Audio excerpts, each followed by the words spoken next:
Chapter 21, Cat and Mouse.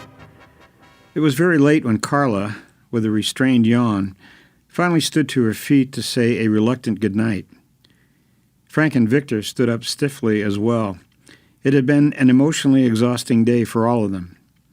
Sasso had retired earlier with a bad headache, which had become a frequent occurrence for him lately and gave Leighton a great deal of concern. "This has been incredibly informative and fascinating," said Carla, "but I just have to get some sleep. Don't expect me before noon. What about you, Viktor? Where are you staying? Do you need a ride?"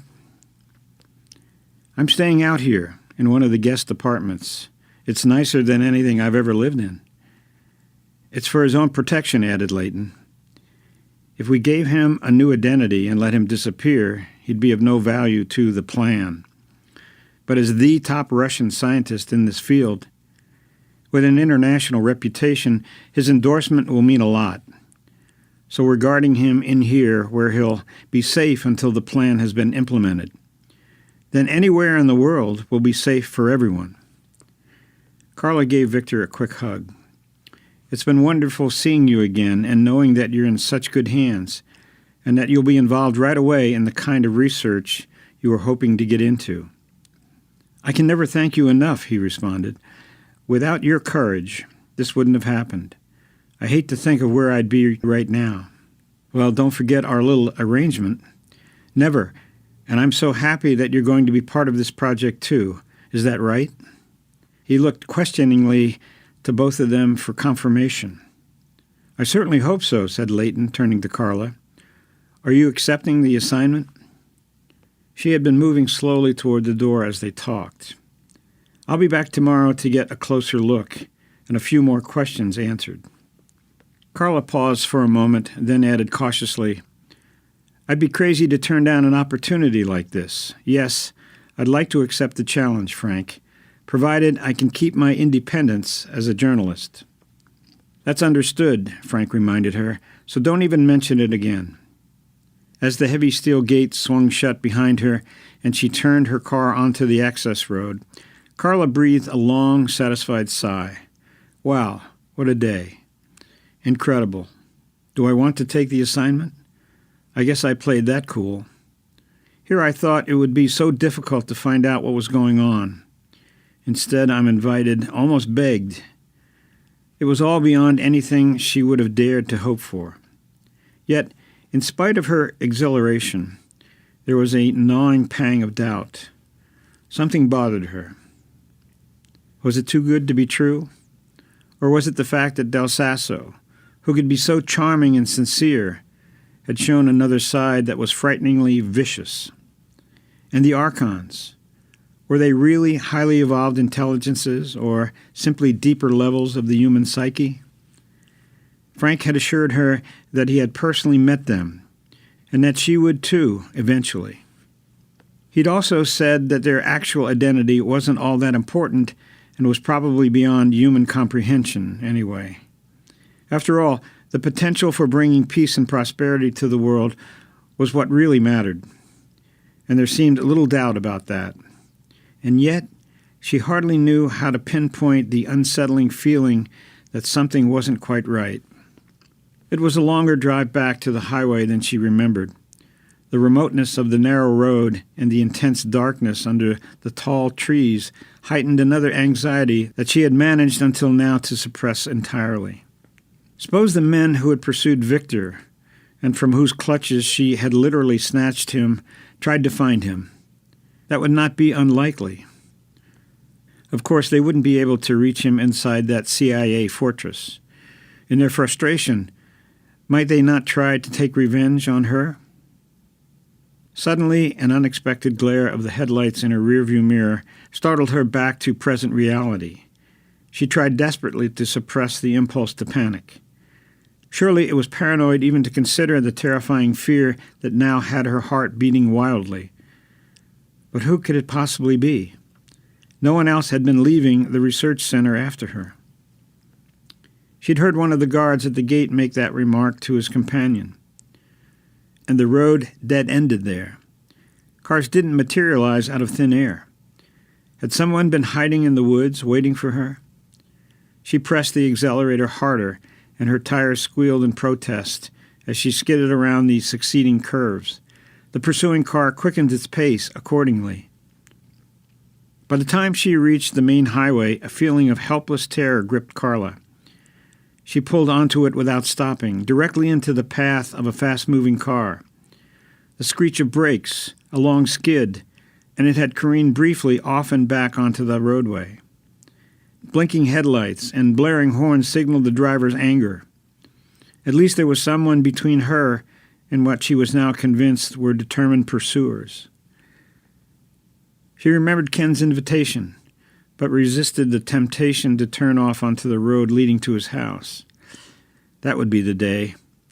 She made the right decision 2 years ago, and now that she had gotten what she wanted from him, it would be insane to have any further contact. Seeing his incredible performance at the lab had made that crystal clear once again. He had developed into an impossible fundamentalist fanatic, just as she had feared he would. All the way down the mountain, the car that had followed her on the access road made no attempt to get directly behind her again. When the highway left the foothills and leveled off in the valley, the intervening car turned off at an intersection. Now the other car hung back, but by the time she had made several turns in town and it was still behind her, there could be no doubt of its occupant's ultimate intentions. If she continued on to her hotel, they would know where she was staying. Should she drive directly to the police station? That would accomplish nothing except to make her look foolish. Think, Carla, think. She willed the terror-driven thoughts into submission. Yes, she had it, a plan, a way that she could get to another hotel without her pursuers knowing it. There was no way to lose them by trying to drive faster than they did. She would go into her own hotel first. If they followed her into the parking garage, however, she would be trapped. To avoid that, she pulled up to the front door and gave her keys to the bellman. As she did so, she noticed that her pursuers had parked just down the street and turned off their lights. Inside the lobby, Carla checked at the desk for messages. There was one call from her editor friend in New York. She hurried to the elevator. Once in her room, she would phone another hotel for a reservation, gather her things, and call a cab to meet her at the rear service entrance. An elevator was waiting with its doors opened. She stepped inside and, with a sigh of relief, pushed the button for the 8th floor. 2 men stepped in quickly beside her, just as the doors closed. She fought off the first wave of panic and tried to think rationally. From what she'd seen as they had entered and could now observe out of the corner of her eye, they didn't look like Russian agents. Or did they? How could one be sure? They were 40-ish and, in spite of their business suits, looked unmistakably muscular and very fit. She tried to assure herself that they couldn't possibly be the occupants of the car that had followed her.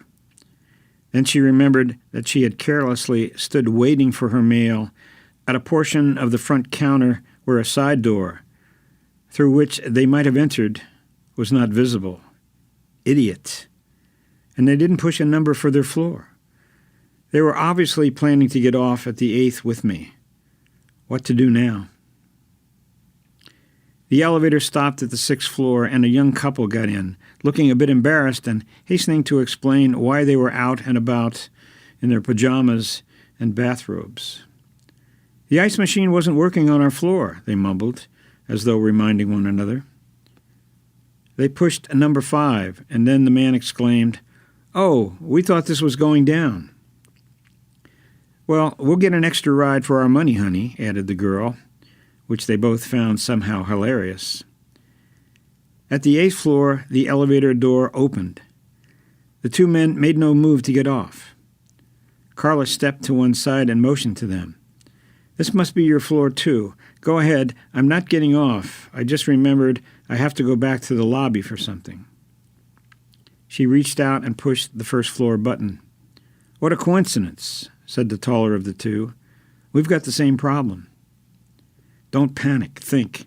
There's got to be some way. What should she do? What could she do? The elevator made its way to the top floor, then started back down. The two men were like sphinxes.